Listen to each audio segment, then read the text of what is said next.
Number?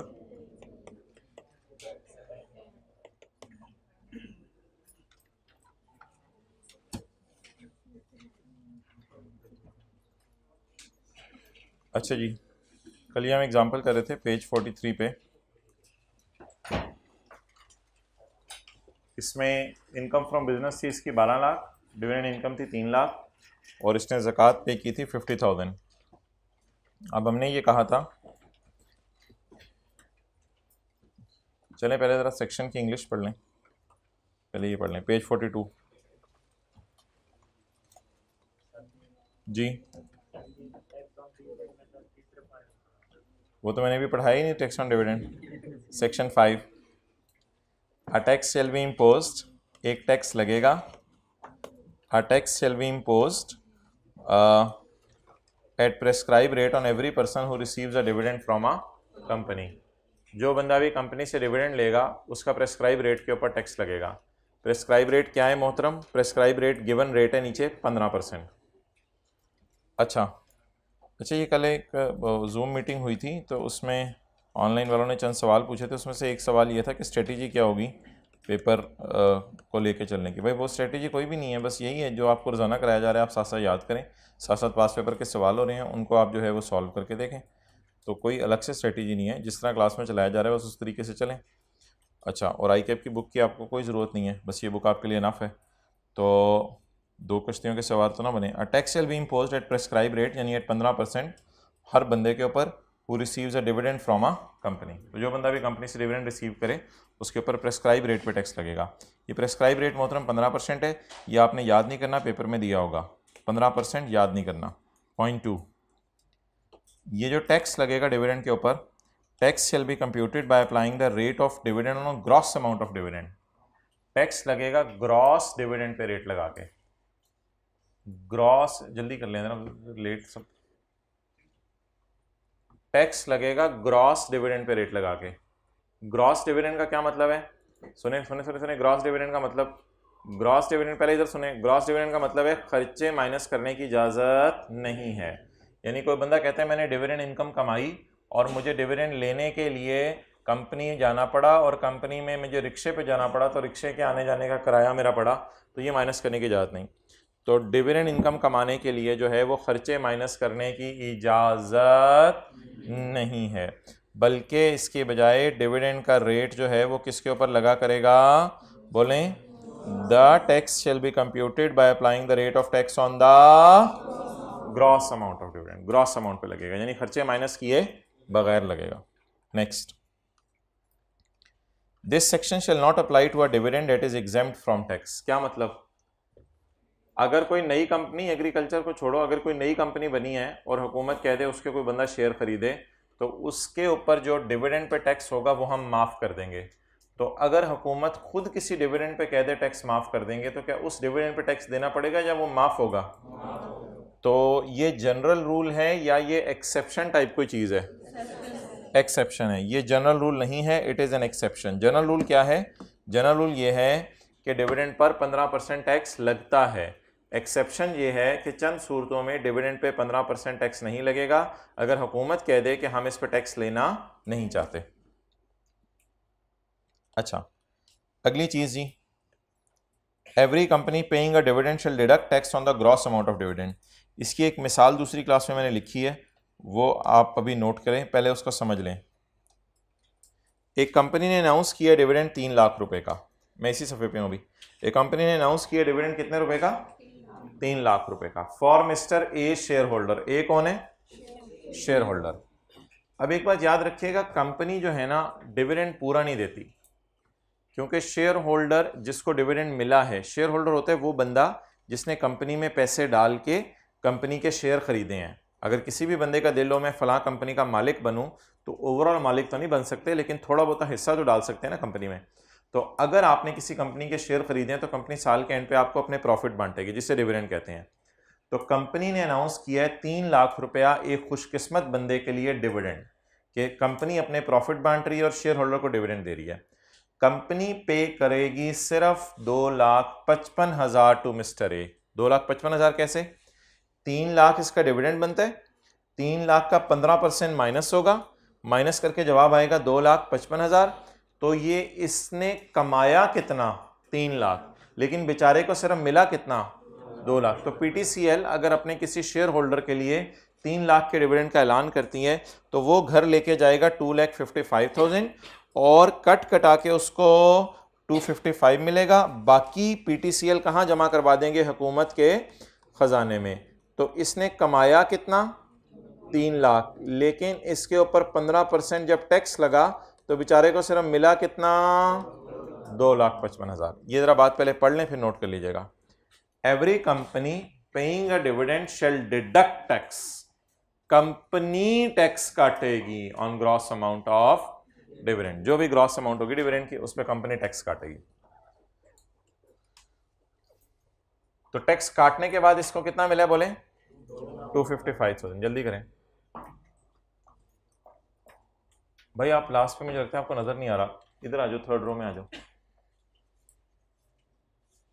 हाँ आप ऐसे ऐसे होके दे, नहीं सही है, ओके।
ओके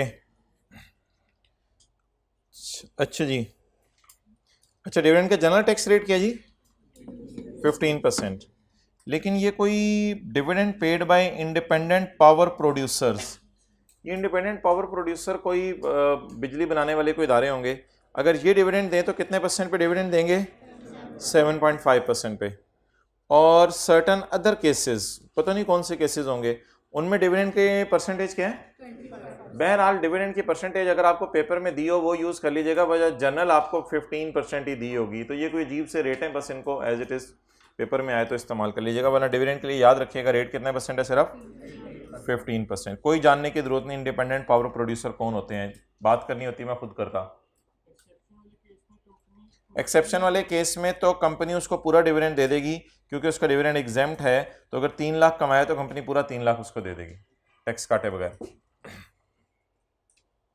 ओके अच्छा जी, अब कल हमने ये बात की थी कि इन साहब ने इनकम फ्रॉम बिजनेस कितनी कमाई है, 12 लाख। डिविडेंड इनकम कितनी कमाई है, 3 लाख, और उस पर ज़कात कितनी पे की है, 50,000। तो जब हम न्यूमेरिकल सॉल्व करने की साइड पे गए थे तो न्यूमेरिकल सॉल्व करते हुए हमने 12 लाख की इनकम को डाला था, जमा 3 लाख की इनकम को डाला था। टोटल इनकम इसकी कितनी बन गई थी, 15 लाख। 1.5 मिलियन में से आपने 3 लाख माइनस किया था, तो 1.2 मिलियन इसकी इनकम वही वाली दोबारा आ गई थी जो बिजनेस की थी। तो बेटर प्रेजेंटेशन के लिए हमने डिविडेंड को ऐड करके लेस इसलिए शो कर दिया ताकि पता तो चले इसने कमाया 15 लाख है, लेकिन आज आके टैक्स इसने टेबल 1 और 2 के मुताबिक किस पे देना, सिर्फ इनकम फ्रॉम बिजनेस पे। तो उसके बाद हमने क्या माइनस की थी, ज़कात। ये ऐसी इनकम आ गई थी जो टैक्स से बल है, यानी अब इस पे क्या जमा करवाने, टैक्स। इस पे हम गए थे और जाके यहां लिख लें कौन सा टेबल लगाया था, टेबल 1 लगाया था, टेबल 1 लगाया था। लेकिन अब ये टैक्स आप देखें सिर्फ इस फैक्टर पे लगा है, यानी 12 लाख माइनस 50,000, 11,50,000 का टैक्स है। अभी और किसका टैक्स हमने लगाना है, डिविडेंड का। तो डिविडेंड 3 लाख को निकाला हुआ था, उस पर अलग से रेट लगा दिया 15%, तो ये टैक्स कितना बन गया, 45,000। अब जरा मुझे सोच के बताएं कि आपसे मैं एक सवाल पूछने लगा हूं, यहां तक मैंने कराया था, इससे आगे मैंने नहीं करवाया था। मुझे सोच के बताएं इसका बिजनेस इनकम पे ज़कात माइनस करने के बाद कितना टैक्स बनता है, 65,000 और डिविडेंड इनकम पे टैक्स कितना बनता है? टोटल टैक्स जो इस बंदे का इस साल का बनता है वो कितना है? लेकिन अभी थोड़ी देर पहले मैंने आपको बताया कि 3 लाख पर जो टैक्स बना 45,000 और बाकी अमाउंट इसे 255 मिली है, तो 3 लाख पर जो 45,000 टैक्स बना, क्या इसने हुकूमत को जमा कराना है या ये कंपनी ऑलरेडी काट के जमा करा चुकी है? तो मोहतरम ये 45,000 एंड पे हम माइनस किया करेंगे। अब आप पूछेंगे ये भी ऐड करके माइनस करने? इस ऐड करके माइनस करने की सादा सी बात है, बिजनेस पे आपने खुद अपने पांव पे चल के टैक्स जमा करवाना है, बिजनेस इनकम पे जो भी आप दुकान से कमा रहे हैं, लेकिन जो डिविडेंड इनकम है उस पे आपने खुद टैक्स जमा नहीं करवाना, बल्कि किसने टैक्स काट के गवर्नमेंट के खजाने में जमा करवा देना है? कंपनी ने। तो जब कंपनी ने टैक्स काट के हुकूमत के खजाने में जमा करवा दिया तो फिर ये 45 को हम टोटल टैक्स का पार्ट तो बनाएंगे, ये हमारा टोटल टैक्स तो है, इसमें से कितना हुकूमत के पास पहुंच चुके हैं?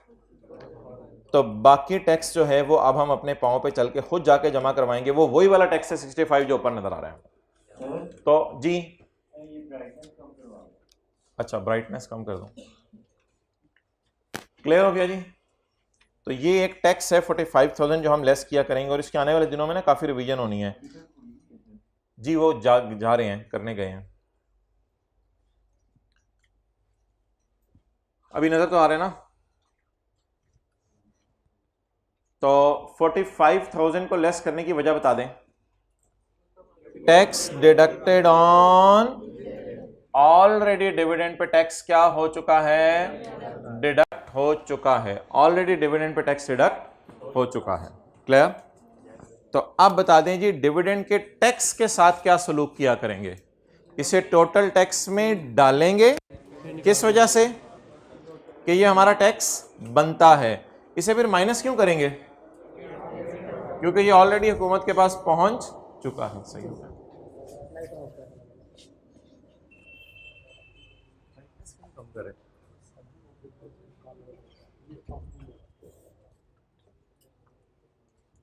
चलो ठीक है, अब हमारी क्लास की तरफ आ जाओ।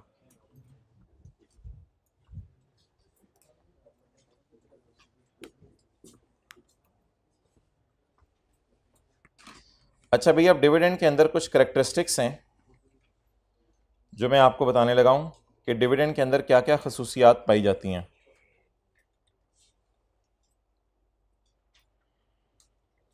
ये जो डिविडेंड है ना, इसमें चंद कैरेक्टरिस्टिक्स हैं। डिविडेंड को फाइनल टैक्स इनकम कहते हैं, यानी इस पे फाइनल रेट है 15%, टेबल 1 और 2 वाले रेट नहीं है। The tax imposed under section 5, ये था ना section 5, section the tax imposed under section 5 shall be a final tax. ये कौन सा टैक्स है जी? इसके बाद आपने 1 रुपया जमा नहीं करवाना। ये कौन सा टैक्स है? Final tax. Rules applicable to income chargeable under dividend के रूल्स बताने लगा। वैसे तो हमने न्यूमेरिकल में सारे कर ही लिए हैं। General rules relating to taxes imposed under section 5, यानी रूल्स क्या है डिविडेंड के। तो डिविडेंड्स के रूल सुनना शुरू करें। सबसे पहला rule, dividend income shall not be chargeable under any head of income. ये जो इनकम है किसी हेड ऑफ इनकम में नहीं जाएगी। आप कहेंगे ऐसा तो ना करें, कल तो आपने हेड ऑफ इनकम में डाली थी, आपने यहां इनकम फ्रॉम अदर सोर्स लिखा हुआ है, ये तो हेड ऑफ इनकम में आपने डाली है। ये तो कह रहे हैं ना सैलरी है, ना बिजनेस है, ना कैपिटल गेन है, ना अदर सोर्स है, ना प्रॉपर्टी है। नीचे वाली लाइन तो ये कह रही है, लेकिन हमने तो कल कहां डाल दिया था? इनकम फ्रॉम अदर सोर्स में। तो भाई ये आईकैप को कई दफ़ा रिक्वेस्ट की है कि इसको इनकम फ्रॉम अदर सोर्स का नाम ना दिया करें, क्योंकि हेड ऑफ इनकम में ये फॉल नहीं करती, लेकिन आईकैप नहीं मान रहा इस बात को। कुछ लोगों की राय बिल्कुल है कि ये बिल्कुल अदर सोर्स का लफ्ज़ यहाँ नहीं लिखा होना चाहिए, लेकिन मजबूरन आईकैप लिख रहा है, जिसकी वजह से मैंने लिखा है। और अगर आप खाली ये भी लिख के आ जाएंगे तो आईकैप एक नंबर नहीं आपका काट सकता, क्योंकि बहुत से लोगों की दुनिया में राय ये है कि जब लॉ ने कह दिया ये किसी हेड में नहीं जाना, तो आप हेड का नाम ही ना दो और सिंपल इसको कर दो, क्या नाम रख दो? Dividend. Final tax regime income. कौन सी इनकम? लेकिन ठीक है, आई कैप पास पेपर में सारे सवालों में लिख रहे हैं अदर सोर्स, तो चलो हम भी लिख देते हैं, उसमें कोई हरज नहीं है। लेकिन असूली तौर पे पता होना चाहिए ये किसी हेड की इनकम नहीं है। असल अंदर की बात यह है कि इस पर टेबल 1 2 नहीं लगना ना, बाकी बातें छोड़ें। असल बात यह है कि इस पर टेबल 1 2 नहीं लगना। तो जब टेबल 1 2 नहीं लगना तो फिर किसी हेड की इनकम कहना मुनासिब नहीं है। ये कोई अलग सी इनकम है जिसपे कितने % रेट लगना है, 15%। लेकिन पेपर में अगर आप लिख आएंगे न्यूमेरिकल सॉल्व करते हैं अदर सोर्स, तो आई कैप भी लिख रहे हैं अपने सॉल्यूशंस में। लेकिन असूली तौर पे ये किसी हेड की इनकम नहीं है। पहली बात, ये किसी हेड की इनकम नहीं है। दूसरी बात, नो खर्चा shall be allowed for any खर्चा इनकर्ड। कोई खर्चा डिविडेंड में से माइनस करने की इजाजत नहीं। मिसाल के तौर पे आप कह दें जी 3 लाख मेरी डिविडेंड इनकम है, मैंने रिक्शा का किराया दिया 5,000 रुपए, तो मुझे ये माइनस करने दो, बाकी मेरी इनकम है। हाँ, डिविडेंड इनकम कमाते हुए आपको कोई भी खर्चे माइनस करने की इजाजत, हाँ बिजनेस इनकम कमाते हुए मैंने आपको बताया था खर्चे माइनस हो सकते हैं। मिसाल के तौर पे बिजनेस की आपकी 14 लाख रुपए की सेल है और 2 लाख रुपए के आपके खर्चे हैं, तो 12 लाख आपकी इनकम फ्रॉम बिजनेस है, यहां खर्चे माइनस हो सकते हैं। लेकिन डिविडेंड इनकम में खर्चे माइनस नहीं हो सकते। और तीसरी बात, द इनकम यानी dividend income, the income shall not be reduce by any ज़कात। इसमें से ज़कात माइनस, तो आप जरा फोकस करें, जब हमने ज़कात माइनस करनी थी तो हमने 12 लाख में से ज़कात माइनस की है, हमने 15 लाख में से माइनस नहीं की। तो ज़कात डिविडेंड इनकम में से माइनस नहीं हो सकती, क्योंकि देखें ना, अगर ज़कात डिविडेंड में से माइनस हो गई तो बाकी पे 15% लगेगा, तो वो ग्रॉस वाली बात तो फिर खत्म हो जाएगी ना। हम चाहते हैं कि 3 लाख पे 15% लगे, इसलिए ज़कात भी डिविडेंड में से माइनस नहीं हो सकती। ये अगली बात फिर कभी पढ़नी है हमने, लेकिन अभी हल्की सी मिसाल देता हूं ताकि याद करने में आसानी हो। The income shall not be reduce by the set of any loss. Dividend income से कोई लॉस सेट ऑफ नहीं हो सकता। डिविडेंड इनकम से कोई लॉस सेट ऑफ नहीं हो सकता। क्या मतलब है इस बात का? डिविडेंड इनकम से कोई लॉस सेट ऑफ नहीं हो सकता। मिसाल के तौर पे आपको इस साल बिजनेस में कोई लॉस आ गया, तो आप कहें जी मुझे बिजनेस में लॉस आया लाख रुपया, इधर नेगेटिव लाख हो और इधर पॉजिटिव 3 लाख हो, तो आप इन दोनों को आपस में सेट ऑफ नहीं कर सकते, क्योंकि डिविडेंड मस्ट 3 लाख पर टैक्स लगेगा। तो अगर कोई लॉस वगैरह आ जाए, आपको कोई भी जिंदगी में लॉस आ जाए, बिजनेस में आ जाए, कैपिटल गेन कहीं भी आपको लॉस आ जाए, तो लॉस इस 3 लाख में से माइनस होकर इस 3 लाख को कम कर सकते हैं। ये 3 लाख ग्रॉस खड़ा रहेगा, इस पे उसी अमाउंट पे रेट लगेगा, इसमें से कोई लॉस माइनस नहीं होगा। अच्छा, अब ये जो डिविडेंड का 3 लाख है ना, अगर आप फील करें तो इसके अंदर आपको एक चीज नजर आएगी, ये निहायत ही मलंग टाइप है। 3 लाख, मैं किसी हेड में नहीं जाऊंगा, मेरे से कोई खर्चे माइनस नहीं होंगे, हाँ ज़कात भी माइनस नहीं करूंगा मैं, हाँ कोई लॉस भी माइनस नहीं हो सकता मेरे से, हाँ। तो ये 3 लाख जो है ना, बड़ा जज्बाती किस्म का बंदा है और कहते हैं ना मैं किसी हेड में जाऊंगा, ना मेरे से खर्चे माइनस होंगे, ना मेरे से ज़कात माइनस होगी, ना मेरे से कोई लॉस माइनस होगा। मैं हूं, मैं 3 लाख हूं, मुझे छेड़ के तो दिखाओ। ना छेड़ मलंगा, तो मुझे छेड़ के तो दिखाओ, मुझे ना टच करना बस। ठीक है, 3 लाख में 4 बातें याद रहेंगी, किसी हेड में नहीं जाएगा, कोई खर्चे माइनस नहीं होंगे, ज़कात माइनस नहीं होगी, कोई लॉस माइनस। तो भाईजान जैसा बाप होने वैसी औलाद होनी है। तो ये 3 लाख की औलाद इधर पड़ी है 45,000। तो अब इसकी भी बातें सुन लें फिर। हाँ, tax deducted shell not be reduce by any tax credit. जो टैक्स डिविडेंड पे कट गया है 45,000, इसमें कोई डिस्काउंट नहीं मिलेगा। हमने पढ़ा था टैक्स डिस्काउंट का एक तस्वुर होता है, टैक्स डिस्काउंट का। तो आने वाले दिनों में हम पढ़ेंगे कि डिस्काउंट हम यहां माइनस किया करेंगे, यहां माइनस किया करेंगे। इस इनकम, इस टैक्स पे कोई डिस्काउंट माइनस करने की इजाजत। मिसाल के तौर पे डिविडेंड पे टैक्स है 45,000, तो मैं हुकूमत को मिन्नत करूं यार 1,000 माफ कर दो यार, हुकूमत कहेगी नहीं नहीं नहीं नहीं, ना 3 लाख में कोई चीज माइनस करने की इजाजत है, ना 45,000 में से कोई चीज माइनस करने की इजाजत है। The tax deducted shell not be reduce by any tax credit. और अगली बात, अगली और आखिरी बात, सेकंड लास्ट बात ये कि इस डिविडेंड पे आपने हुकूमत को खुद जाके टैक्स जमा नहीं कराना। The liability of a person shall be खत्म। आपकी लाइबिलिटी खत्म हो गई है, आपने जाके जमा नहीं कराना। इसलिए तो देखिए हमने क्या किया था, पहले लाइबिलिटी में डाला था इसको 45,000 को, और फिर लाइबिलिटी माइनस करके खत्म भी कर दी थी, क्योंकि ये लाइबिलिटी है ही नहीं। लाइबिलिटी पेएबल टू गवर्नमेंट सिर्फ कितनी बची थी? तो ये 45 जमा कराना आपकी लाइबिलिटी नहीं है, बल्कि ये किसकी लाइबिलिटी है जमा करवाना? कंपनी की, जो आपको क्या दे रही है? डिविडेंड दे रही है। The liability of a person shall be खत्म if the tax has been deducted by company. अगर कंपनी ने आपका टैक्स काट लिया है तो फिर आप रिलैक्स हो जाएं, आप किसी की तरफ अपने आप को लाइबल फील ना करें, क्योंकि ये टैक्स आपको ऑलरेडी हुकूमत के खजाने में पहुंच चुका है। ये 4 टीएस उस क्लास में, लेवल चेक करें क्या हो रहा है उधर। अच्छा नेक्स्ट, अब्दुर्रहमान मत मुस्कुराओ, इधर देखो, हाथ दोगे पीछे देख के मुस्कुरा रहे हैं। अच्छा ये रिटर्न ऑफ इनकम का लफ्ज कभी सुना है किसी ने? आमदन के गोशवारे लफ्ज सुने? आमदन के गोशवारे, ये कितने लोगों ने लफ्ज सुने आमदन के गोशवारे? अच्छा जी 2 लोगों ने हाथ खड़ा किया। अच्छा वारे सुने, भाई की काली। अच्छा अब मोहतरम, आमदन के गोशवारे क्या होता है? हर बंदे ने पाकिस्तान में हुकूमत को बताना है कि उसने इस साल क्या क्या कमाया। जो उसने कमाया इसे कहते हैं उसकी इनकम। ये जो सफ़ा है, अगर ये बाबर साहब ये सफ़ा जाके गवर्नमेंट को जमा करा दें, कौन सा वाला सफ़ा? ये जो कल हमने न्यूमेरिकल का फॉर्मेट सॉल्व किया था, अगर ये सफ़ा बाबर साहब गवर्नमेंट को जाके जमा करवा दें तो इसको कहा जाएगा बाबर ने अपनी आमदन या इनकम की रिटर्न जमा करवा दी। क्या जमा करवा दी? तो रिटर्न का लफ्ज कितने लोगों ने सुना हुआ है? एफबीआर वाले कह रहे हैं रिटर्न जमा करवा दें, रिटर्न जमा कराने की आखिरी तारीखें चल रही हैं, तो ये कभी कभी अखबार में आता है। तो रिटर्न क्या होता है आज सुन लें। रिटर्न वो सफ़ा होता है जिसके ऊपर ये सारी फिगर्स आ रही होती हैं, और ये सारी फिगर्स लिख के आपने ये सफ़ा अगर एफबीआर तक पहुंचा देंगे तो एफबीआर खुश हो जाएगा, आपने एफबीआर को क्या जमा करवा दिया है? रिटर्न जमा करवा दिया। The person will be required to furnish a return of income। बंदे के लिए जरूरी है कि क्या जमा करवाए? Return of income. The person will be required to furnish a return of income। आपके लिए जरूरी होगा कि आप जमा करवाएं return of income. Clear? Okay जी हाँ, फर्निश जमा करवाएं, फर्निश की उर्दू लिख लो, जमा करवाएं।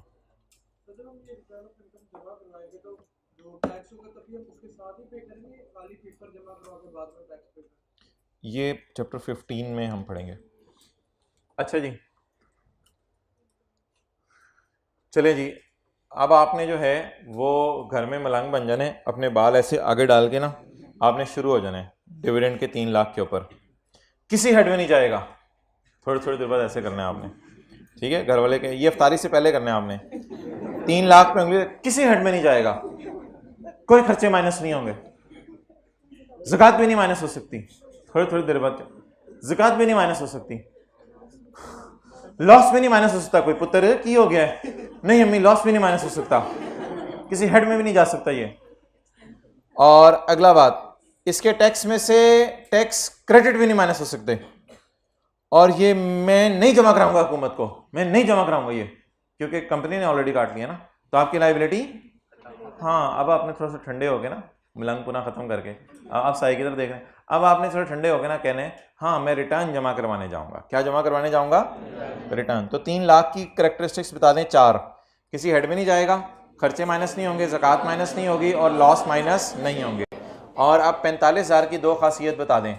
45,000 में से कोई टैक्स डिस्काउंट माफ़ नहीं होगा, और 45,000 आपने हुकूमत को जाके जमा नहीं कराना, आपकी लाइबिलिटी ख़त्म है। और अब एक ओवरऑल एक बात बता दें, इस सारे की जगह आपने हुकूमत को जाना है, जाके ये ज़रूर बताना है कि मैंने 3 लाख कमाया है। ये एक दफ़ा एक सफ़े पे लिख के बता दें कि 3 लाख कमाया मैंने, तो ये जमा करवाना आपकी जिम्मेदारी है। अच्छा जी अब आप आ जाएं पेज नंबर 44 पे।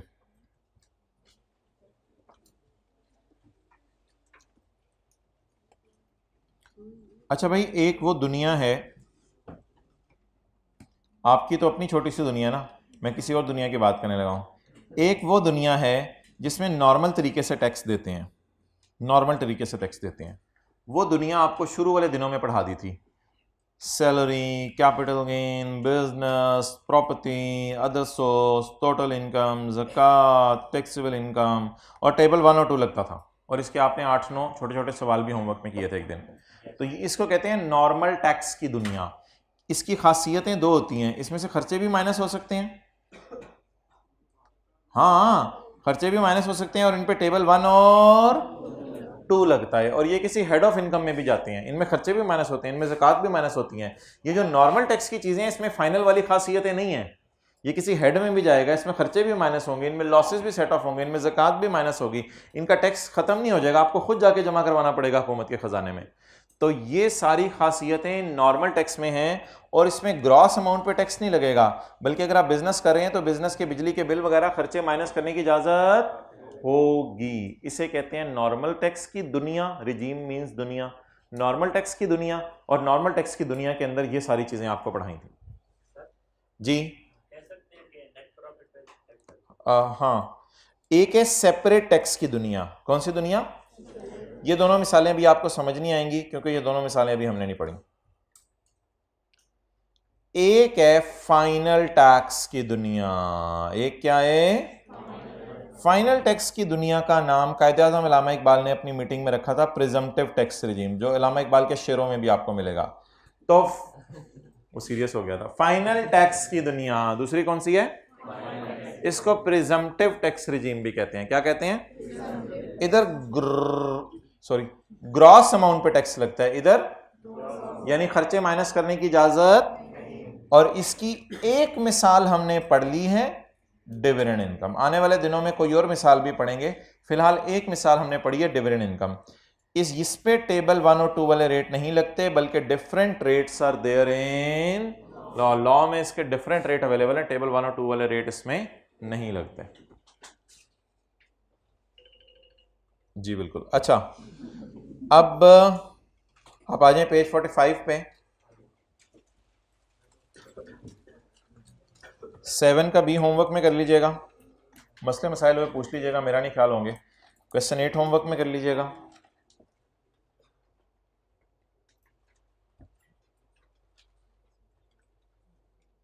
जी, सॉल्यूशन अवेलेबल है। क्वेश्चन 24 होमवर्क में कर लीजिएगा।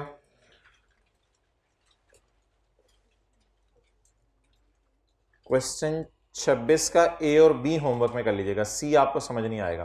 आपके पास बुक नहीं है भाई?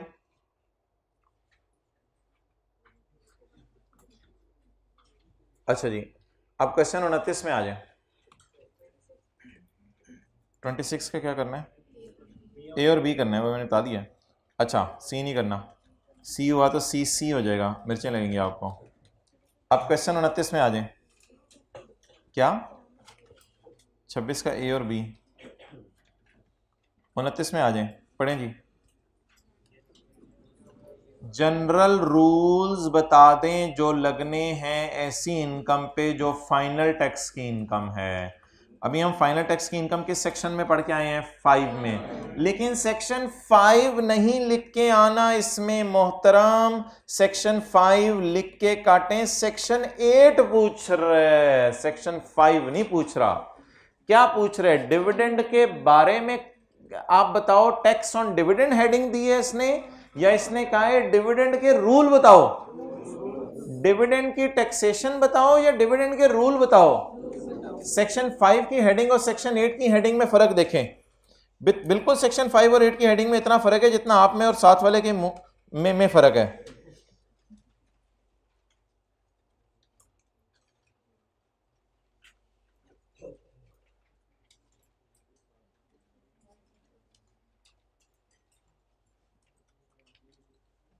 जी किधर है यार?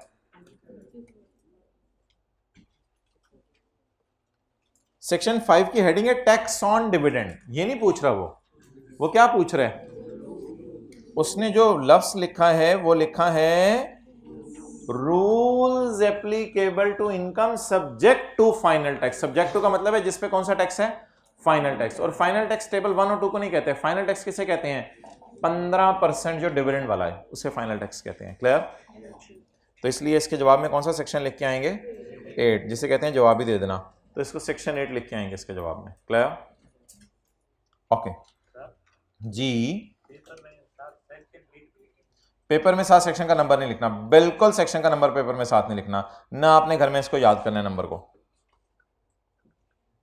लो यार, सिलेबस आधा रह गया आपका तो। अच्छा, अब आ जाए पेज 40 पे।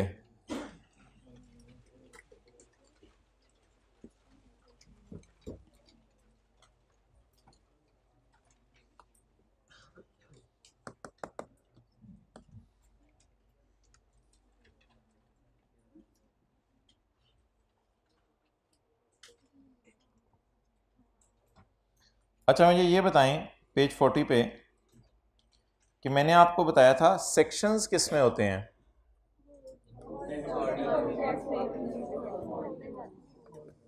इनकम टैक्स ऑर्डिनेंस 2001, इसमें होते हैं सेक्शंस। और रूल्स किस में होते हैं? Rules, income tax rules 2002। तो लिख लें यहां दोबारा, इनकम टैक्स रूल्स 2002।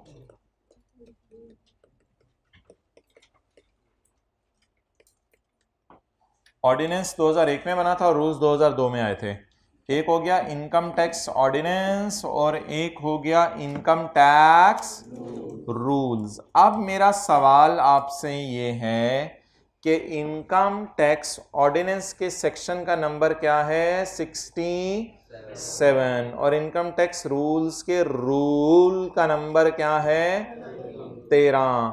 और मैंने आपको बताया था इनकम टैक्स ऑर्डिनेंस 2001 में आया था जिसमें सेक्शंस हैं, और इनकम टैक्स रूल्स 2002 में आए थे जिनमें रूल्स हैं। अच्छा, अब बच्चे ये समझते हैं कि अगर कभी पेपर में high heading apportionment of deduction, तो वो सेक्शन 67 लिख के आएंगे, और अगर कभी पेपर में सवाल आया अपोर्शनमेंट ऑफ एक्सपेंडिचर तो हम रूल 13 लिख के आएंगे। हालांकि ये बात बिल्कुल गलत है। ये डिडक्शन का मतलब एक्सपेंडिचर भी है, ऐसी कोई बात नहीं है। इसको स्लैश डाल के यहां एक्सपेंडिचर भी लिख सकते हैं, कोई मसला नहीं।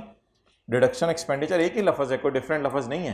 तो इनकी हेडिंग्स दिखने में अलग हैं लेकिन बिल्कुल अलग नहीं है। आप यहां डिडक्शन के साथ स्लैश डाल के एक्सपेंडिचर लिखें और नीचे भी आ जाएं, नीचे वाले को भी सही कर लें, जहां एक्सपेंडिचर लिखा हुआ है उसे स्लैश डाल के डिडक्शन लिखें, ये एक ही बात है। दोनों सेक्शन की हेडिंग्स बिल्कुल डिफरेंट नहीं है, एक ही हेडिंग है, दोनों की हेडिंग सेम है। क्या? Apportionment of deduction slash expenditure. और अगले सफे पे भी यही हेडिंग है, अपोर्शनमेंट ऑफ डिडक्शन स्लैश। तो डिडक्शन और एक्सपेंडिचर में कोई फर्क नहीं है। पहली बात ये होगी।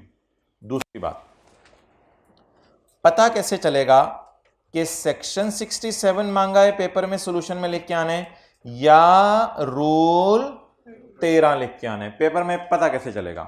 तो मोहतरम, पेपर में अगर वो कह दे in the light of income tax ordinance 2001 जवाब दें, तो फिर हम सेक्शन 67 लिख के आएंगे। जब वो कह दे in the light of income tax ordinance 2001 जवाब दे, तो हम क्या लिख के आएंगे? सेक्शन 67। या पेपर में वो कहे कि आप मुझे सिचुएशंस बताओ जिसमें खर्चे पोर्शन करें।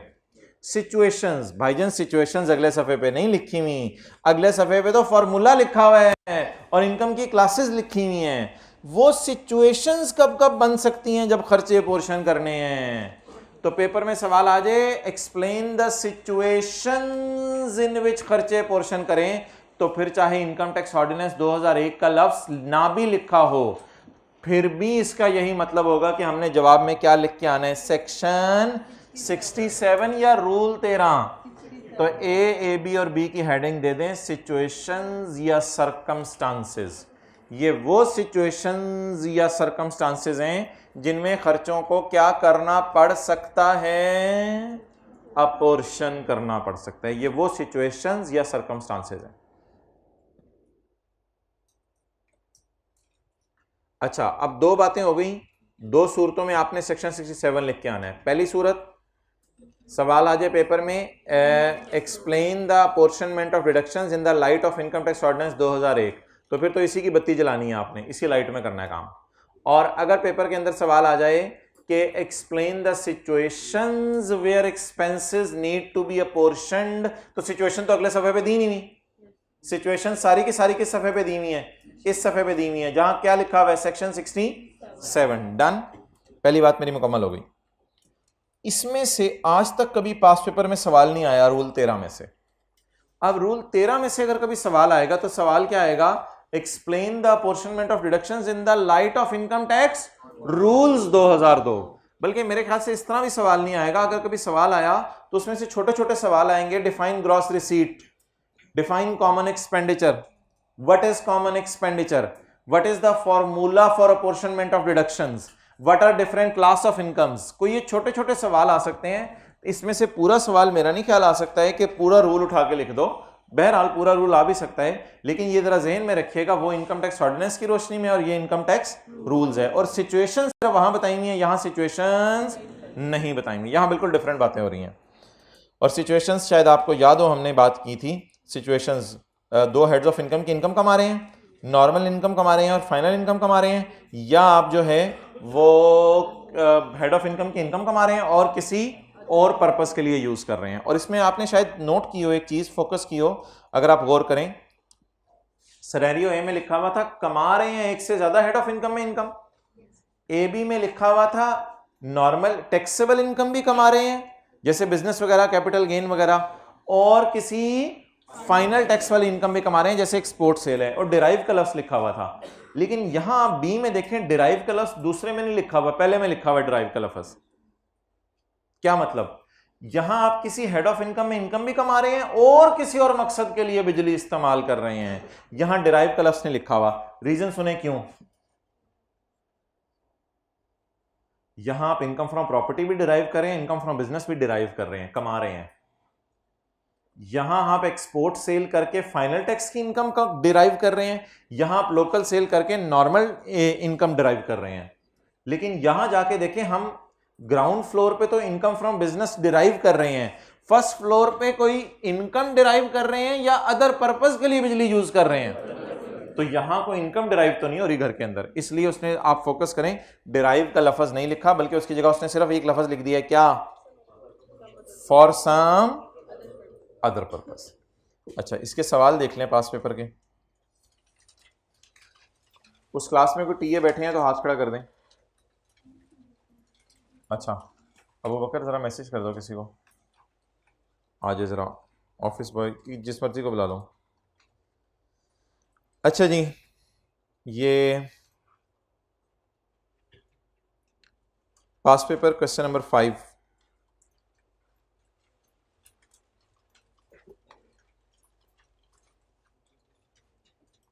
what do you understand by apportionment of as explained in income tax?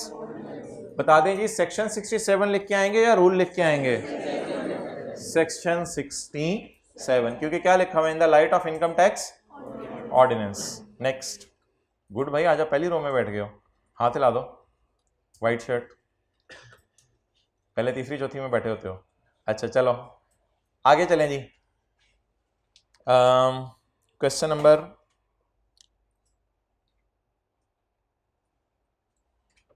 ये होमवर्क वाले सवाल कर आइएगा। क्वेश्चन नंबर 10 का बी,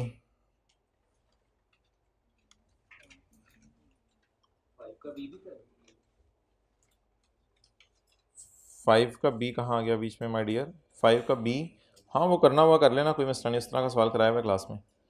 अच्छा जी, 10 का बी, लिस्ट द सिचुएशंस, वो सिचुएशंस बताएं अंडर विच, जिनमें, या list the situations refer to in income tax ordinance 2001, वाजे वाजे कर दिया उसने, इनकम टैक्स ऑर्डिनेंस 2001 में सिचुएशंस बताएं where an expenditure is required to be a portion.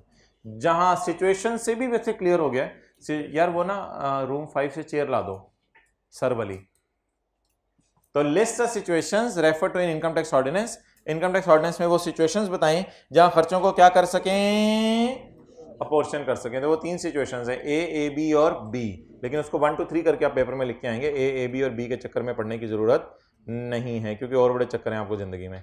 आगे चलें,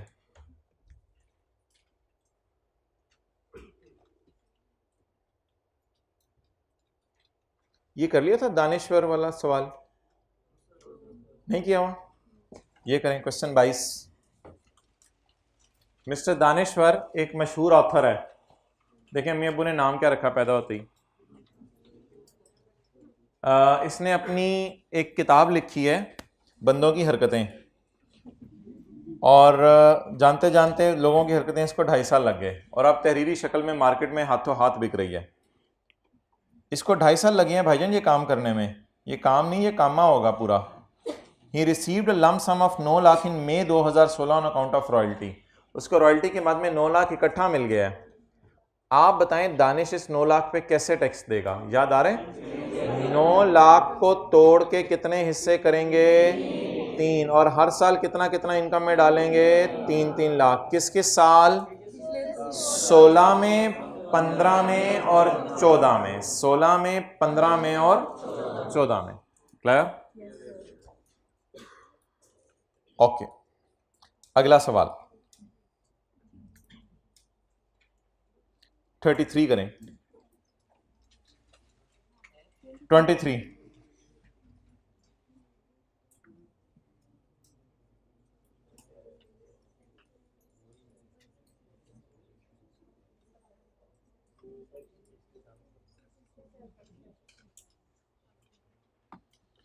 under the provisions of income tax ordinance 2001 वादे पूछ लिया। स्टेट द सिचुएशंस वेयर खर्चे needs to be apportion for the purpose of claiming a खर्चा। Claiming का deduction का मतलब होता है खर्चा आप जब माइनस करना चाहते हैं, तो एक जगह से क्लेम कर रहे थे 3500, एक जगह आपको याद हो रहा होगा क्लेम कर रहे थे 1500, लेकिन टोटल कितना था? 5000। ओके, क्वेश्चन नंबर 24 भी कर लीजिएगा। होमवर्क, होमवर्क कहते हैं आप लोग, वर्क कहते हैं, ये तो बता दिए ना। ओके, अच्छा आंखें बंद करें सारे, close the eyes, shut down. जी मोहतरम, आंखें खोल लें, ये चैप्टर निकाल लें, इनकम फ्रॉम प्रॉपर्टी। नए जज्बा, वो जो सोचा हुआ था ना कि साथ साथ याद करेंगे चैप्टर 4 में, तो वो हो गया इंशाल्लाह। अब इस चैप्टर में भी वही जज्बा आपका होना चाहिए। जी मोहतरम, आप कुछ पूछ रहे थे। मिनिमम टैक्स रेजिम मेरे भाई, जो चीज़ मैंने अभी छुड़वाई है उसको पढ़ने की ज़रूरत नहीं है।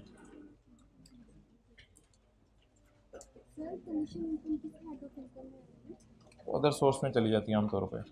अच्छा जी,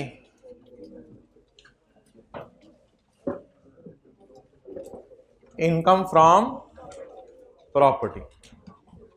ओए होए होए होए होए,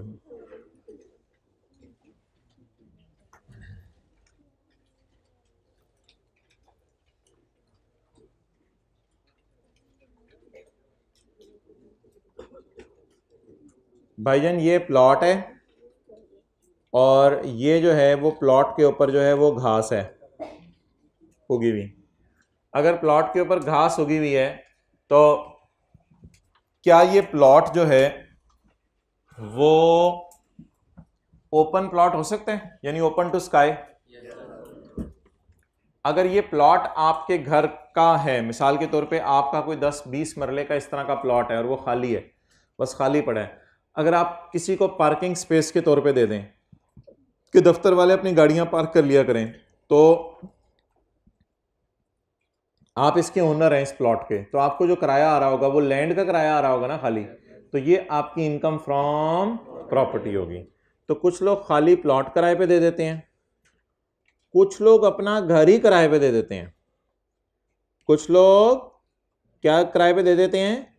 घर किराए पे देते हैं। इसमें फिर लैंड भी होती है, जाहिर बात है, और बिल्डिंग भी होती है। ये भी इनकम फ्रॉम प्रॉपर्टी में गिरेगा। हाँ, ये रेंट है और इनकम फ्रॉम प्रॉपर्टी में इसका किराया जो आपको आ रहा होगा, जो भी मालिक के मकान है। अच्छा, जावेद मियादाद साहब कहते हैं कि जी मैंने जो है वो एक प्लाज़ा बनाया है, इसमें ग्राउंड फ्लोर पे भी दुकानें हैं, फर्स्ट फ्लोर पे भी दुकानें हैं, और मैंने दुकानें बना बना के लोगों को किराए पे दे दी हैं। तो ये भी कौन सी इनकम कमा रहे हैं? इनकम फ्रॉम प्रॉपर्टी कमा रहे हैं।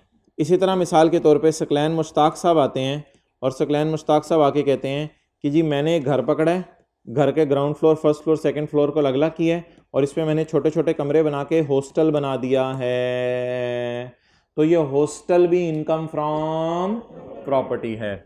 तो किसी भी फॉर्म में आप लैंड और बिल्डिंग किराए पे दे दें तो ये आपकी कौन सी इनकम बन जाएगी? Income from property. चाहे आप खाली लैंड किराए पे दे दें तो भी ये आपकी कौन सी इनकम बन जाएगी, इनकम फ्रॉम, या हॉस्टल बना के किराए पे दे दें, या प्लाजा खड़ा करके दुकानें किराए पे दे दें, या आप अपना घर किराए पे दे दें, this all will fall under the head income from. और इनकम ऑफ प्रॉपर्टी के चैप्टर में रेंट से मुराद सिर्फ इन्हीं जगहों का रेंट होगा। रेंट से मुराद ये नहीं है कि आपने कुर्सियां किराए पे दे दी, कोई और चीज किराए पे दे दी। इस चैप्टर में सिर्फ लैंड और बिल्डिंग का किराए पे देना आता है। और ये जो मैंने आपके सामने 4 डायग्राम्स बनाई हैं, इसमें देखें सब में लैंड और बिल्डिंग ही किराए पे दी जा रही है। हाँ, एक जगह खाली लैंड भी किराए पे दी जा रही है, तो लैंड और बिल्डिंग किराए पे दी जा रही है। पढ़े नहीं, नोट क्या करें बस, ठीक है। Rent, rent means any amount received or receivable by the owner of a land or a building। तो ये मैं बता रहा था, रेंट की डेफिनेशन में रेंट की डेफिनेशन में क्या करेगा, सिर्फ लैंड और बिल्डिंग का किराया। अच्छा, एक घर है, ये रेंट आउट किया गया 12 महीने के लिए। कितने महीने के लिए रेंट पे दिया गया? 12 महीने के लिए। 10 महीने का रेंट रिसीव हो गया 10 लाख रुपए, और 2 महीने का रेंट रिसीवेबल है, यानी अभी रिसीव नहीं हुआ, 2 लाख रुपए। किराएदार ने आके मालिक मकान के पैर पकड़ लिए और मालिक मकान को मिन्नत करके कहा, खुदा के लिए आखिरी 2 महीने का किराया मैं नहीं दे सकता, थोड़े दिन दे दो, मैं आखिरी 2 महीने का किराया बाद में ले आऊंगा। तो ये किराया मिल गया या मिलेगा? भाईजान, इनकम फ्रॉम प्रॉपर्टी में पूरा 12 लाख जाएगा। इनकम फ्रॉम प्रॉपर्टी में कितना जाएगा मोहतरम? पूरा 12 लाख जाएगा। What is his income from property? इस बंदे की इनकम प्रॉपर्टी कितनी है बोले? क्योंकि लॉ में क्या लिखा हुआ था, अमाउंट रिसीव्ड भी इनकम फ्रॉम प्रॉपर्टी और अमाउंट रिसीवेबल भी इनकम फ्रॉम प्रॉपर्टी है। नोट तक कर लें भाई फरमा रहे हैं अगर ये 2 लाख खा जाए तो इसको हम बैड डेट कहेंगे, लेकिन इसकी डिस्कशन अभी हम करेंगे किसी दिन, तैयार होके आइएगा। तो जो किराया मिला वो भी इनकम में जाएगा, जो रिसीवेबल है वो भी इनकम में जाएगा। बस आपने ये देखना है कि साथ वाला नोट कर रहा है या नहीं।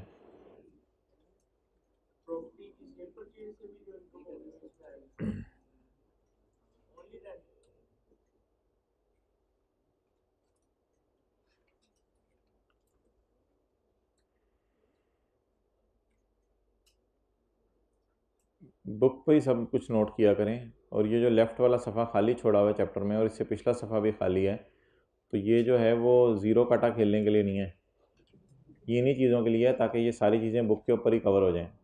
आइंदा से ज़रा एहतियात करें। Okay,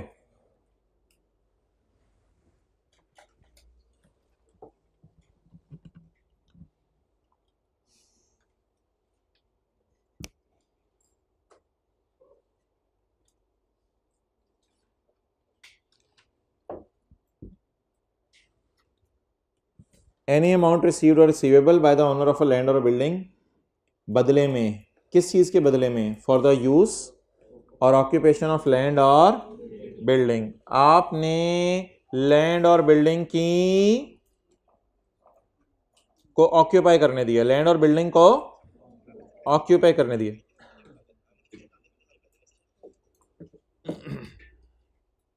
clear? नेक्स्ट, क्या मतलब ये अंग्रेजी मुश्किल लगी है? जो भी पैसे आए हैं ओनर ऑफ लैंड और बिल्डिंग को इस चीज के बदले में कि उसने इस्तेमाल करने की इजाजत दे दी है अपनी लैंड और बिल्डिंग, ये कौन से हेड में जाएगा? Income from.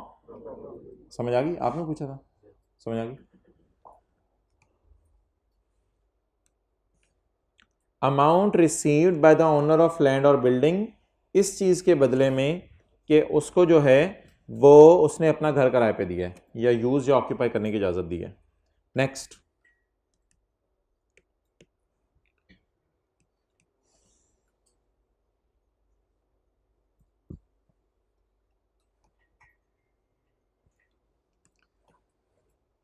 जी भाई, आप किस शहर से?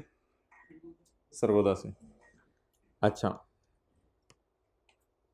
भाई, सरगोदा से आला तालीम हासिल करने के लिए लाहौर आए और सरगोदा के अंदर जो है, नहीं बल्कि वो एक और मिसाल होगी, अभी आप रहने दो। तो आप अपने मतलब नाम बता दो। इजहार भाई। इजहार भाई ने जो है वो एक घर बाय करना है। ये बायर हैं, क्या हैं? बायर हैं। इन्होंने घर बाय करना है। मिसाल मसूल फिट करूं, बुरा तो नहीं लगेगा? खुश हो जाओगे बल्कि। अच्छा, तो इजहार भाई ने जाके ये घर पसंद किया। बीवी बच्चों ने इसके कहा ज़बरदस्त डैड, क्या ज़बरदस्त घर पसंद किया है। बीवी ने कहा मैट्रिक में ख्वाब में मुझे यही आया था।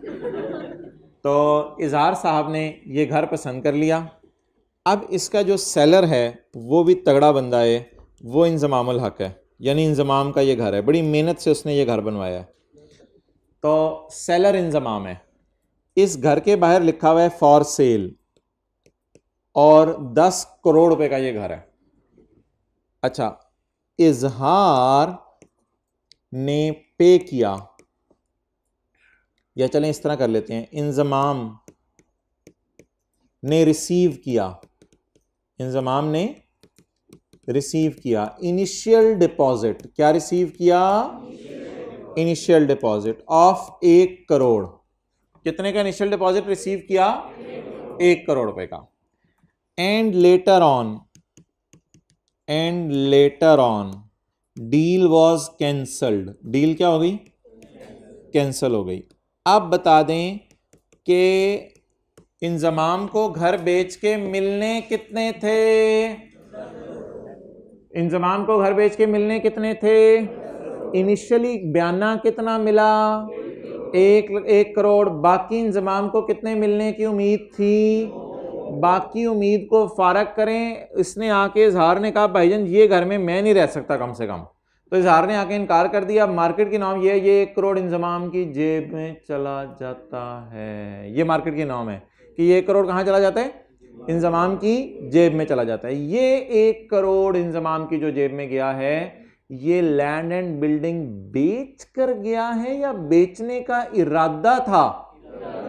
तो ये जो पैसे इसकी जेब में गए हैं ये भी इनकम फ्रॉम, हालांकि ये रेंट से इसका कोई ताल्लुक नहीं है, ना ये रेंट है किसी तरह का, तो ये भी इनकम फ्रॉम प्रॉपर्टी है। नोट कर लें।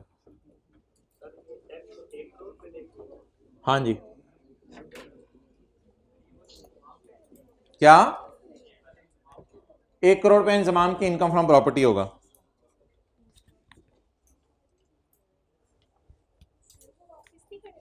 नहीं, 1 करोड़ वापस नहीं करेगा, ये मार्केट की नॉर्म है। कर दे तो फिर तो कोई मसला नहीं ना, फिर तो टेंशन ही नहीं। नहीं वो नहीं लिखा।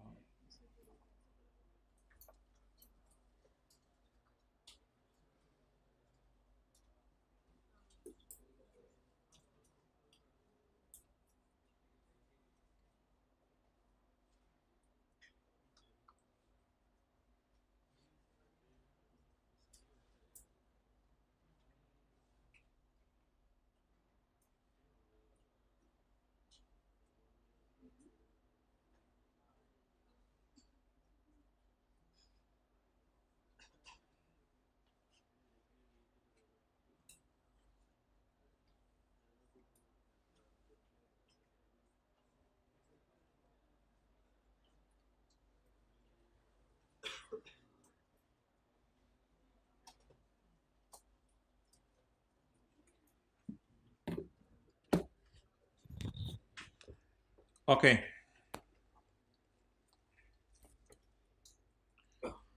तो कंक्लूजन लिख लें।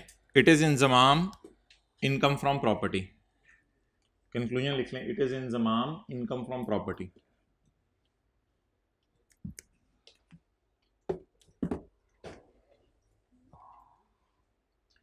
ये इंजमाम की इनकम फ्रॉम प्रॉपर्टी है। किसने घर लेने का सोचा था? उसने कितने पैसे देने थे? 10। कितने दिए? 1 करोड़। इन बाद में डील कैंसिल हो गई तो अब इंजमाम ने 1 करोड़ से वापस, तो क्या इंजमाम को बैठे बिठाए मुफ्ता लग गया इंजमाम का? मुफ्ता को क्या कहते हैं अंग्रेज? अंग्रेज इनकम कहते हैं। मुफ्ते आमदन होती है इनकम, अंग्रेज क्या कहते हैं मुफ्ता लगने को? अच्छा, तो मुफ्त में मुफ्ता लग गया इंजमाम का, तो इस खुशी में इंजमाम के इमरान खान को भी शामिल करेंगे, यानी हुकूमत का भी इसमें कुछ हिस्सा होगा। पता नहीं ये ऑनलाइन वाले किस वक्त क्लासें ले रहे हैं, उस वक्त कौन है। अच्छा चलें जी, आगे। एनी फोरफिटेड डिपॉजिट, फोरफिट होते छुड़वा लेना। अब लड़ाई वगैरह होती है, फिर ये इंजमाम पैसे छुड़वा, अगर वापस कर दे फिर तो मसला ही नहीं ना। अभी तो छुड़वा लिए ना इसने पैसे, इसने कहा भाईजान बस ख़त्म करो लड़ाई, ये ख़त्म करो, बस करोड़ मेरा ही, अब जो मर्जी कर लो। ये पैसे पे किसने किए थे? पेड बाय इजहार, पेड बाय इजहार अंडर अ कॉन्ट्रैक्ट। असल में तो कॉन्ट्रैक्ट हुआ था ये। अभी किस चीज का कॉन्ट्रैक्ट हुआ था? फॉर सेल ऑफ लैंड और building. Is income of Inzamam. Any forfeited deposit paid by इजहार इज इनकम ऑफ इंजमाम। बोले, any forfeited deposit paid by इजहार इज इनकम ऑफ इंजमाम। ये इंजमाम की इनकम है। फोरफिटेड डिपॉजिट नाम रख लें, अगर मुश्किल लफ्ज़ लग रहा है तो इनिशियल डिपॉजिट नाम रख लें इसका, लेकिन पेपर में फोरफिटेड डिपॉजिट के नाम से आता है। ये फोरफिट, छुड़वा लिया गया पैसा, बंदे बुंदे डाल के बीच में ये पैसे छुड़वा लिए जाते हैं और अब ये इंजमाम वापस नहीं करेगा उसको।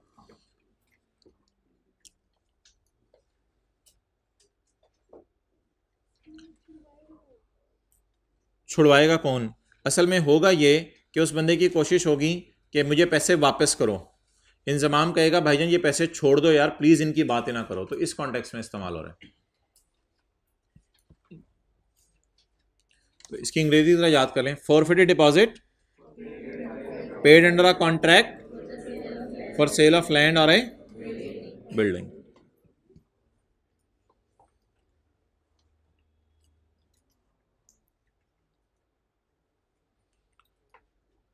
अच्छा जी, अगला सेक्शन है 15 का 3।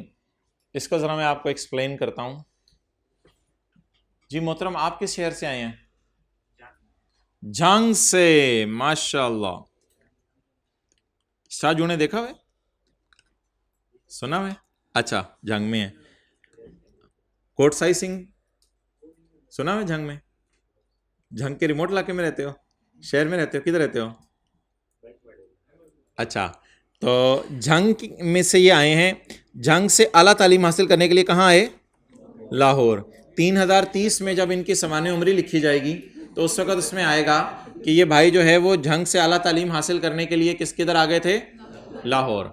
अच्छा यार, झंग के अंदर ना, अब मैं आपको आज बता ही दूँ, इनकी एक फैक्ट्री थी। अब झंग के अंदर इन्होंने सोचा था कि उस फैक्ट्री को जो है वो, मेरे तो 5.5 साल सीए करने में लग जाने हैं, तो वो फैक्ट्री के बेचारे का क्या बनेगा, मशीनों पे भी जंग लग जाएगा। तो इन्होंने झंग में किसी गुज्जर को ढूंढा और गुज्जर से कहा तू ऐसा कर, ये फैक्ट्री जो है वो रख ले, इसका किराया मुझे देता रहे। अब गुज्जर साहब बिल्डिंग भी इस्तेमाल कर रहे हैं इसकी और अंदर पड़ा हुआ प्लांट भी इस्तेमाल कर रहे हैं। ये पीला डब्बा क्या है? मशीन, और बाहर काला डब्बा बिल्डिंग। तो बिल्डिंग के अंदर मशीन पड़ी होगी या फैक्ट्रियों की मशीनें सड़कों पे पड़ी होती हैं? बिल्डिंग के अंदर मशीन पड़ी होगी। अब ये दोनों चीजें किराए पे दे के आ गया। ये बंदा, क्या नाम है आपका? Azam. Azam sir, sir Azam, Azam you will receive rent. Azam क्या रिसीव करेगा? आजम बैठा होगा लाहौर में, पढ़ रहा होगा क्यूएम। आजम बैठा होगा लाहौर में, पढ़ा होगा FAR 1, और आजम को उधर से आ रहा होगा 6 लाख रुपए किराया बिल्डिंग का और 9 लाख रुपए किराया मशीन का, क्योंकि आजम इस बिल्डिंग का ओनर है। आजम को टोटल किराया कितना आएगा? What ever it may be, per month है, पर ईयर है, जो भी है वो सवाल बता दिया करेगा। आजम को टोटल किराया कितना आया? 15 लाख। अब हमने चाती पीप थ्रू, अब हमने चाती मार के देखना है कि ये जो किराया है किस हेड ऑफ इनकम में जाएगा। चाती आपने मेरे साथ मारनी है। आए नजर आ गए? इनकम फ्रॉम, एफ नजर आ गया?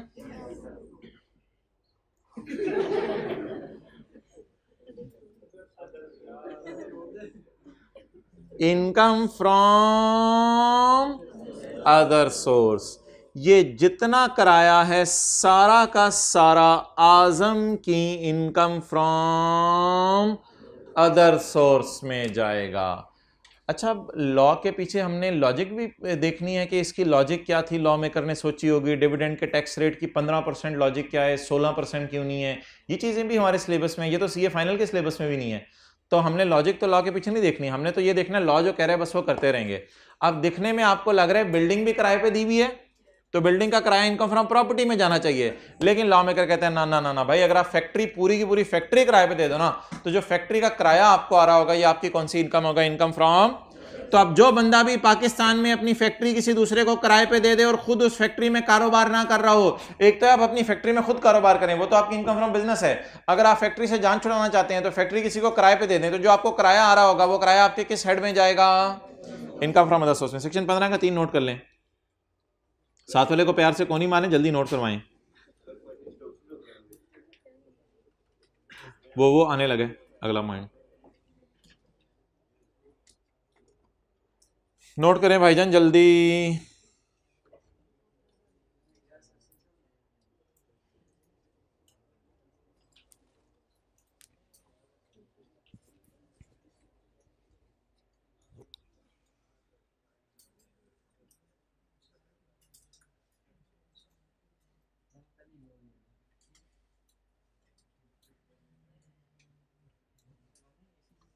ओके,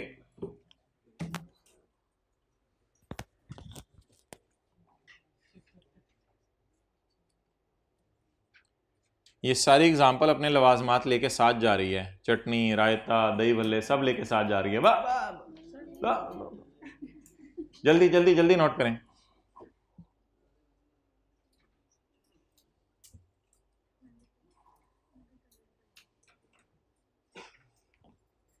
अच्छा, इसमें ये नहीं, ये ना सवाल पूछिएगा कि 6 लाख की जगह 9 लाख ऊपर होता, ज़्यादा होता, 6 लाख नीचे होता तो क्या होता, तो भी यही होता। अगर और कुछ होता तो सर बताते कि क्या होता। तो अभी जो होता है बस वही होता है। पूरा 15 लाख कहाँ जाएगा, इनकम फ्रॉम अदर सोर्स में। ओके,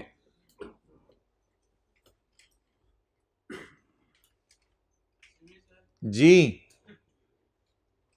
पूछ लो ना। हाँ, जितना देंगे उतना अदर सोर्स में चला जाएगा, बाकी आप अपना कारोबार है। अच्छा जी, अगला पॉइंट,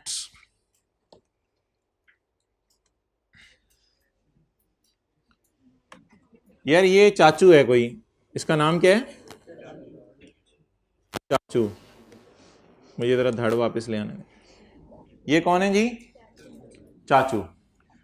चाचू ने एक हॉस्टल बनाया, चाचू हॉस्टल उसका नाम है। चाचू ने क्या बनाया, हॉस्टल। इस हॉस्टल में कितने कमरे, 1 2 3 4। अच्छा, ये चाचू तो ओनर है ना, ये हॉस्टल के क्या है, ऑनर है। रूम नंबर 3 इन्होंने शेख रशीद को किराए पे दिया हुआ है, ठीक है जी। रूम नंबर 3 भाई ने किसको किराए पे दिया हुआ है, शेख रशीद को किराए पे दिया हुआ है।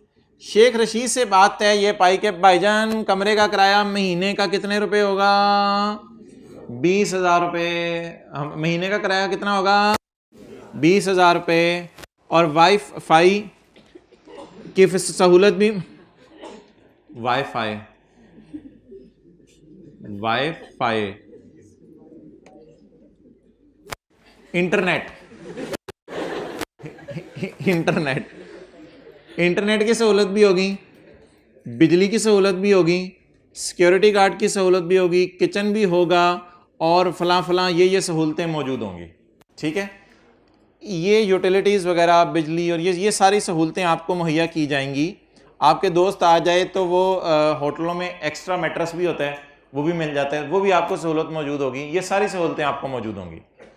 अब आप मुझे बता दें कि चाचू को हर महीने शेख रशीद से कितने पैसे जाएंगे, 24,000। चाचू शेख रशीद से मेन किराया किसका ले रहे हैं?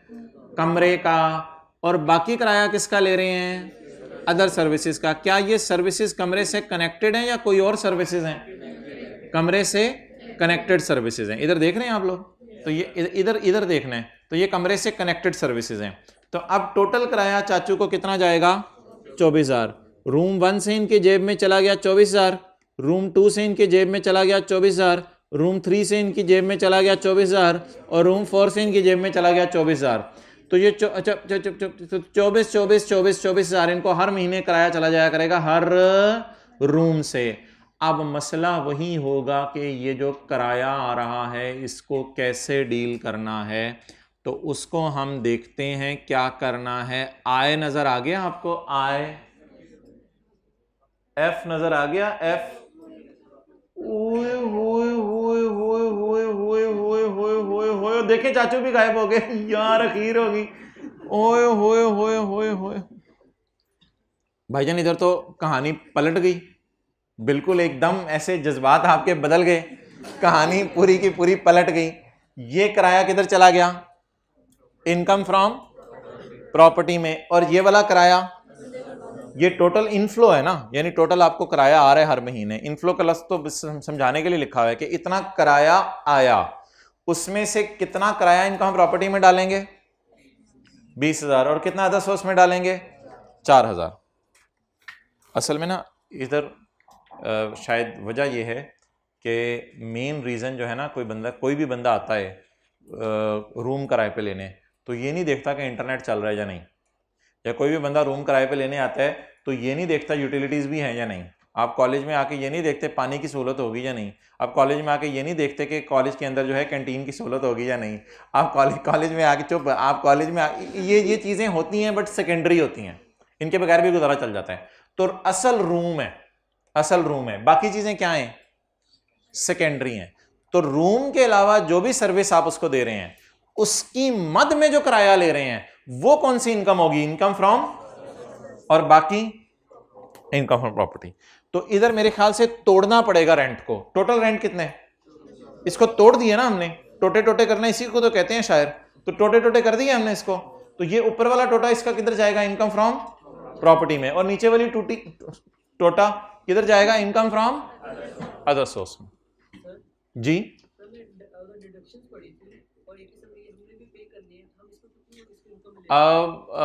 ये जो है ना, ये अमाउंट्स, ये हैं ग्रॉस रिसीट्स, जिसमें मैंने इनफ्लो लिखा हुआ था। इंशाल्लाह कल की क्लास में पढ़ेंगे, इसमें से खर्चे भी माइनस करने की जरूरत होगी। ये टोटल इनकम में नहीं जाएगा, इसमें खर्चे वगैरह भी होंगे ऑब्वियसली। अगर आप वाईफाई शेख रशीद के कमरे में मुहैया कर रहे हैं तो वाईफाई का चाचू को बिल भी तो पे करना पड़ा होगा, पीटीसीएल वालों को, वो अलग बातें हैं, वो कल करेंगे। हाँ, उसके लिए इंशाल्लाह कल तैयार होके आएंगे आप। क्या कह रहे हैं? मैं तो ऐसे ही आ जाऊंगा।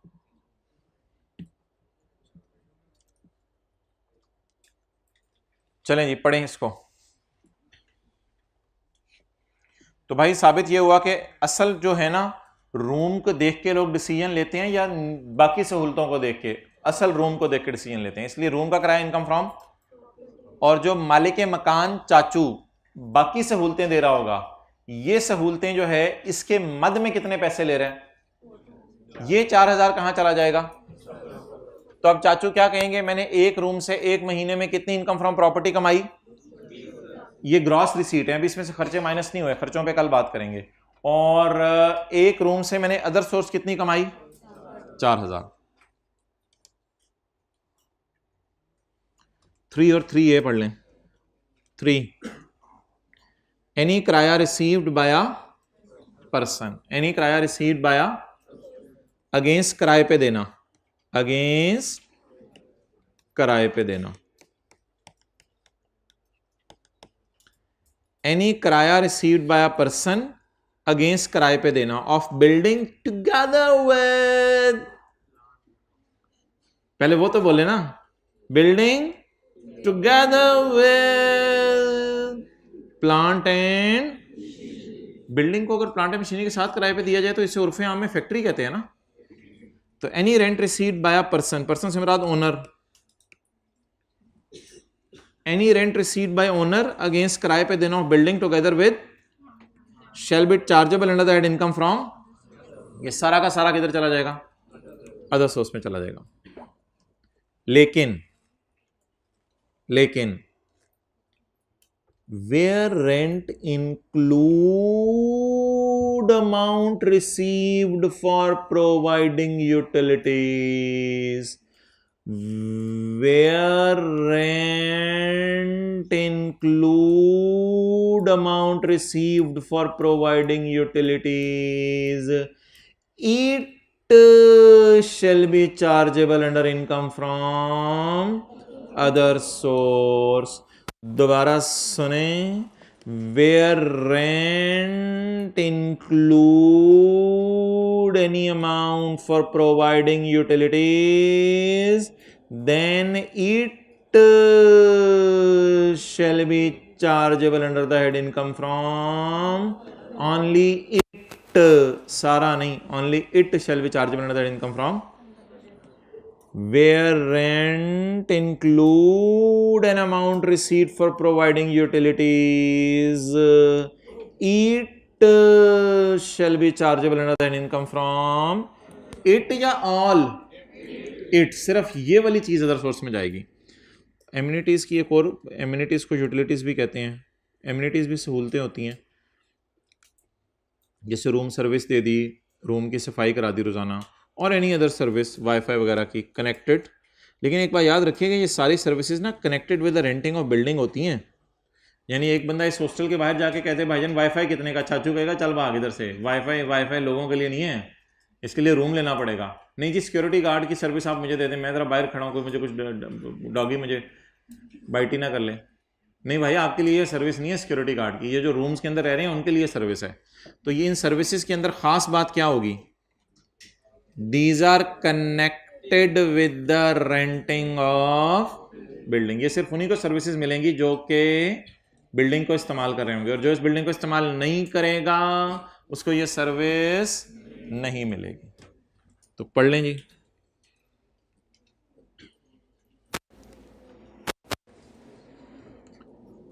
जहां रेंट में शामिल हैं कोई पैसे फॉर प्रोवाइडिंग एमिनिटीज, यूटिलिटीज और any other service connected with the renting of building, तो ये जो पैसे हैं it shall be chargeable under the income from other source. तो यहां भाई पूरा ही अदर सोर्स में चला जाएगा, यहां पे पूरा ही अदर सोर्स में चला जाएगा, और इधर सिर्फ सर्विसेज वगैरह का किराया अदर सोर्स में जाएगा, रूम रेंट नहीं।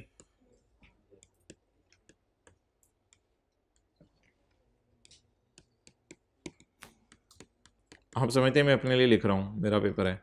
सिर्फ सर्विसेज वगैरह का किराया इनकम अदर सोर्स में जाएगा।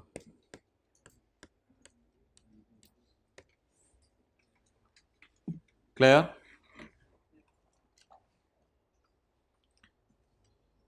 अच्छा, एक आखिरी बात है, इसको मैं पढ़ा कर दूंगा आपको, पॉइंट 4 को, सिर्फ ऐसे ज़बानी समझ लें।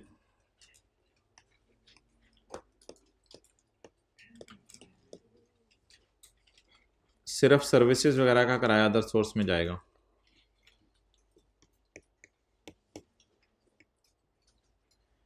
अच्छा जी, एक घर है, उसका मार्केट में रेंट है 50,000।